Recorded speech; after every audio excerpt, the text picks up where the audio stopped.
Class 12 semester 3 chapter 2 এই যে অধ্যায় আন্তর্জাতিক সংগঠন ও প্রতিষ্ঠানসমূহ, এই অধ্যায় থেকে আমরা আজ ফিফথ পার্ট বা পঞ্চম অংশ এমসিকিউ আলোচনা শুরু করব। এই আলোচনায় 30টি এমসিকিউ আলোচিত হবে।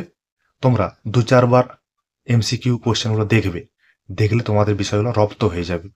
দিলে তোমাদের যে এমসিকিউর অন্যান্য যে ভ্যারাইটিজ এমসিকিউ রয়েছে বা অন্যান্য ভ্যারাইটিজের এমসিকিউ হয়, যেমন শূন্যস্থান পূরণ, কলাম ম্যাচিং, স্তম্ভ মেলানো, ডায়াগ্রাম ভিত্তিক প্রশ্ন, বিবৃতি নির্ণয় করা, বেমানান খুঁজে বের করা, ঠিক ভুল নির্ণয় করা ইত্যাদি টাইপের যে এমসিকিউ প্রশ্নগুলো হয় সেগুলো তোমরা অতি সহজেই পারবে।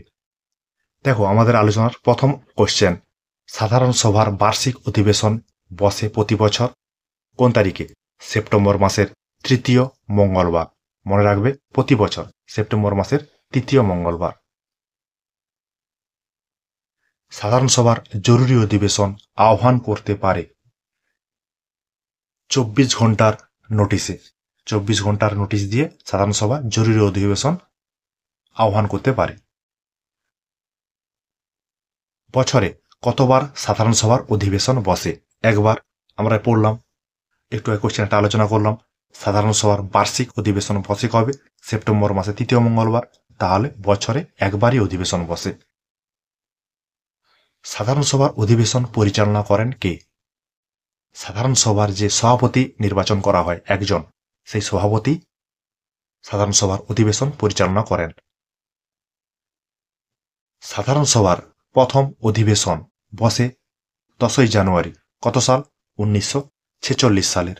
1946 সালের 10ই জানুয়ারি সাধারণ সভার প্রথম অধিবেশন বসে। সম্মিলিত জাতিপুঞ্জ গঠন হয়েছিল 1945 সালের 24 অক্টোবর। ঠিক তার কয়েকদিন পরেই সাধারণ সভার প্রথম অধিবেশন বসেছিল। সাধারণ সভায় বিশেষ অধিবেশন আহ্বান করতে পারেন কে? মহাসচিব। এই বিশেষ অধিবেশন জিনিসটা কি? বিশেষ অধিবেশনটা হচ্ছে এটাই যে সম্মিলিত জাতিপুঞ্জের যে কোনো সদস্য রাষ্ট্র মহাসচিবকে বিশেষ অধিবেশন আহ্বানের জন্য অনুরোধ জানান। এই অনুরোধ মহাসচিব অন্যান্য যে সদস্য রাষ্ট্রগুলো আছে তাদেরকে জানাবেন। তারা যদি এই বিষয়ে সহমত পোষণ করেন বা মত আছে কিনা জানার চেষ্টা করেন, এবং সেই মতামত জানার পর যদি জানা যায় যে তাদের অধিকাংশ বা সংখ্যাগরিষ্ঠ সদস্য রাষ্ট্রের সম্মতি রয়েছে এই বিষয়ে আলোচনা করার জন্য, এরকম যদি একটা বিল পাস হয়, তাহলে মহাসচিব বিশেষ অধিবেশন ডাকতে পারেন। কোন পাকিস্তানি প্রথম সাধারণ সভার সভাপতি হয়েছিলেন? মোহাম্মদ জাফরুল্লাহ খান। বিশ্ব বিবেকের প্রতিনিধি সভা বলা হয় কোন সভাকে? সাধারণ সভাকে। সাধারণ সভাকে বিশ্ব বিবেকের কণ্ঠস্বর বলেছেন কে? মার্কিন রাষ্ট্রপতি অস্টিন।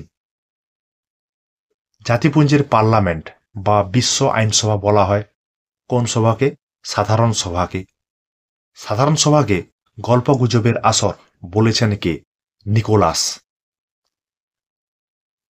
জাতিপুঞ্জের কোন সংস্থাকে বিশ্বের নাগরিক সভা বলা হয়? সাধারণ সভাকে। কারণ এই সাধারণ সভা এমন একটি সভা যেখানে বিশ্বের যে স্বাধীন সার্বভৌম রাষ্ট্রগুলো আছে তাদের প্রতিটি রাষ্ট্রের একজন করে প্রতিনিধি এই সাধারণ সভার আসন অলঙ্কৃত করেন। এই জন্য একে বিশ্বের নাগরিক সভা বলা হয়েছে। সাধারণ সভাকে বিশ্বের নাগরিক সভা বলেছেন কে? গেটেল। সাধারণ সভাকে কূটনীতিবিদদের সম্মেলন বলেছেন কে? সুম্যান। কূটনৈতিক বিশ্বের আয়না বলে অভিহিত করা হয়েছে কোন সভাকে? সাধারণ সভাকে। বিশ্বের বৃহত্তম বিতর্ক সভা কাকে বলা হয়েছে? সাধারণ সভাকে। সাধারণ সভা যেহেতু অর্ধ আইনসভা, আইনসভায় কি হয়? বিতর্ক হয়, আলোচনা হয়, তাহলে এই সাধারণ সভাকে বিশ্বের বৃহত্তম নাগরিক সভা বলা হয়েছে এই কারণে। সাধারণ সভাকে একটি অদ্বিতীয় প্রতিষ্ঠান কে বলেছেন? নিকোলাস। পদ্ধতিগত বিষয়ে নিরাপত্তা পরিষদের সম্মতির প্রয়োজন। মোট 9টি সদস্যের। অনেক বইয়ে এই পদ্ধতিগত বিষয়টাকে কার্যবিধি বিষয়ও বলে লেখা আছে, মানে পদ্ধতিগত বিষয় আর কার্যবিধি বিষয় একই জিনিস। নিরাপত্তা পরিষদে সদস্য রাষ্ট্রগুলি কতজন করে প্রতিনিধি প্রেরণ করতে পারে? নিরাপত্তা পরিষদে 1 জন করে।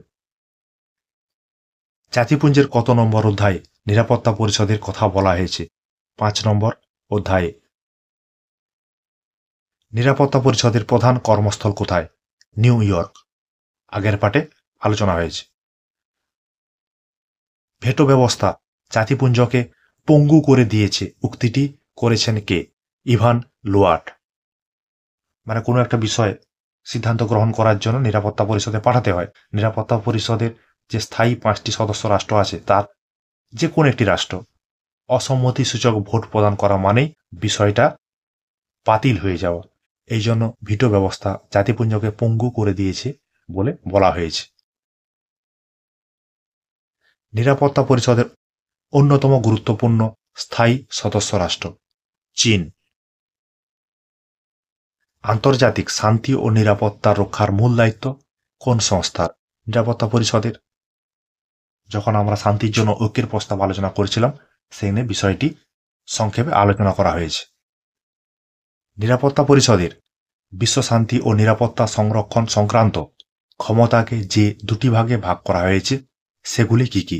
তাহলে নিরাপত্তা পরিষদের বিশ্ব শান্তি ও নিরাপত্তা সংরক্ষণ সংক্রান্ত ক্ষমতা কয় ভাগে ভাগ করা হয়েছে?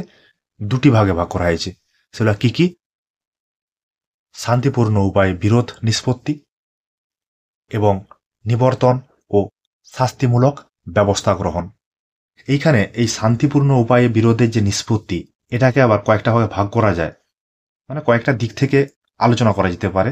যেমন আলাপ আলোচনা, অনুসন্ধান, আপোষ প্রচেষ্টা, মধ্যস্থতা, সালিসি, আন্তর্জাতিক বিচারালয়ের মাধ্যমে নিষ্পত্তি, আঞ্চলিক সংস্থার মাধ্যমে শান্তিপূর্ণ উপায়ে বিরোধের নিষ্পত্তি করা যেতে পারে। এগুলো হচ্ছে সবই শান্তিপূর্ণ উপায়ে বিরোধের নিষ্পত্তির দিক।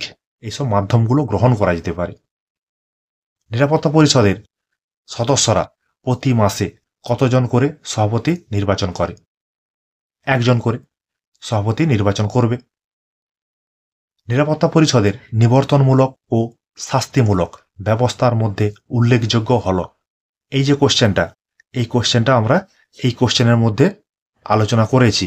দেখো এখানে লেখা আছে নিবর্তনমূলক শাস্তিমূলক ব্যবস্থা গ্রহণ। এর কয়েকটা দিক আছে, মানে কোন কোন দিক থেকে নিবর্তনমূলক ও শাস্তিমূলক ব্যবস্থা গ্রহণ করা যেতে পারে। কি কি আছে? সবকটি অ্যান্সার হবে, তাহলে উপরে সবগুলোই।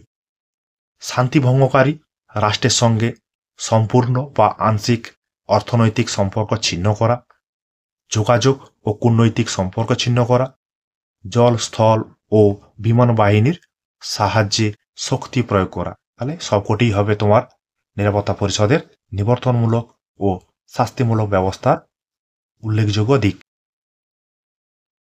নিরাপত্তা পরিষদের সুপারিশক্রমে সাধারণ সভা নিয়োগ করে। কাদেরকে নিয়োগ করতে পারে সাধারণ সভা? সবকটিকেই। তাহলে কাকে কাকে আছে? মহাসচিবকে, আন্তর্জাতিক বিচারালয়ের বিচারপতিদের, জাতিপুঞ্জের নতুন সদস্যদের। এই সদস্যদের নিয়োগ করতে পারে সাধারণ সভা, কিন্তু নিরাপত্তা পরিষদের সুপারিশ প্রয়োজন হয়। শান্তিরক্ষা বাহিনী প্রেরণ করতে পারে কে? নিরাপত্তা পরিষদ। জাতিপুঞ্জের সনদ সংশোধনের জন্য কি দরকার? নিরাপত্তা পরিষদের 5টি স্থায়ী সদস্য সহ মোট সদস্য রাষ্ট্রের 9টি সদস্যের সম্মতির প্রয়োজন। এইখানে এটা 9টি হবে, প্রিন্টিং মিস্টেক আছে, 1 লেখা হয়ে গেছে, 9টি হবে। 9টি সদস্য রাষ্ট্রের সম্মতির প্রয়োজন আছে।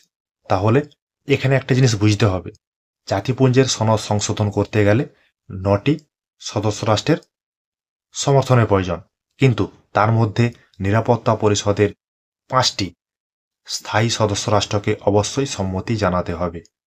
মানে সহজভাবে বলতে গেলে নিরাপত্তা পরিষদের 5টি স্থায়ী সদস্য রাষ্ট্র সমেত যে কোনো 4টি, 9টি আছে, 10টি অস্থায়ী সদস্য রাষ্ট্র আছে, তার মধ্যে যে কোনো 4টি অস্থায়ী সদস্য রাষ্ট্র সম্মতি দিলে তবেই জাতিপুঞ্জের সনদ সংশোধন করা যাবে।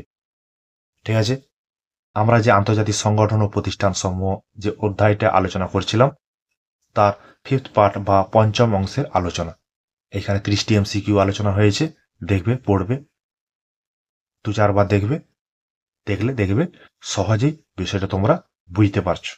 ঠিক আছে, তোমাদের জন্য আমার কিঞ্চিত প্রয়াস।